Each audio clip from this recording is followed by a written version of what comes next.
կյանքի ժամացույցը ձեր ձեռքերում է, եւ ոչ մի ժամագործ չի կարող նորոգել։ Միայն դուք եք, որ ուզում եք դանդաղեցնել կամ արագացնել։ Այսինքն, եթե դուք ուզում եք ձեր առողջությունը լավացնել, ապա կապրեք երկար տարիներ։ Քանի որ ամառը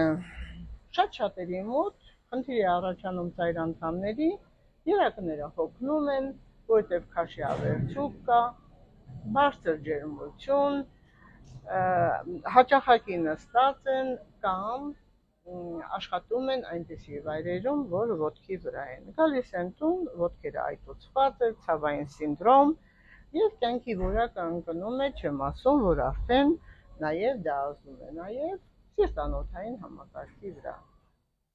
Իհարկե պետք է դիմել բժշկի, իմ շատ սիրելի ժողովուրդ, կատարել դուպլեքս հետազոտություն եւ իհարկե նաեւ պետք է կատարել սրտի էխո սրտագրություն։ Իմ մասնագետները արդեն կասեն, ինչ վիճակում է ձեր անոթների վիճակը։ Իհարկե ժողովրդական բժշկությունը առաջարկում է հրաշալի մի միջոց, որ ես խորհուրդ կտամ յուրաքանչյուրը կատարեն, դա 2 ճաշի գթալ սամիթի սերմն է եւ 2 ճաշի գթալ կատվախոտը, այսինքն երկուսը իրար հետ խառնելով լցնում ենք 2 լիտր եռացող ջրի մեջ, թողնում ընդամենը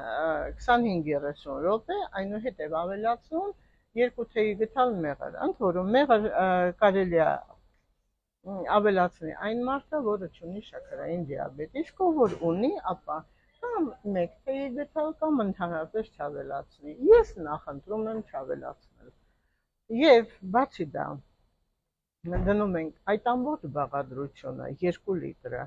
սառնարան եւ օգտագործում ամեն օր սոված վիճակով 100 գրամից։ Եթե այդ բաղադրությունը ձեզ դուր է եկել եւ ուզում եք ավելի օգտագործել, ապա ընդհատեք, ընդմիջում տվեք մոտավորապես 10 օր, նորից էլի շարունակեք։ Սիրելի իմ ժողովուրդ, դուք եք որոշում, առողջ պետք է լինեք, թե ծերությունը անցկացնեք հիվանդ վիճակով։ Ուրեմն որոշում ենք, առողջանում ենք եւ իրար հետ սարեր ենք շուրջ տալիս։ Մայրան Վահանյան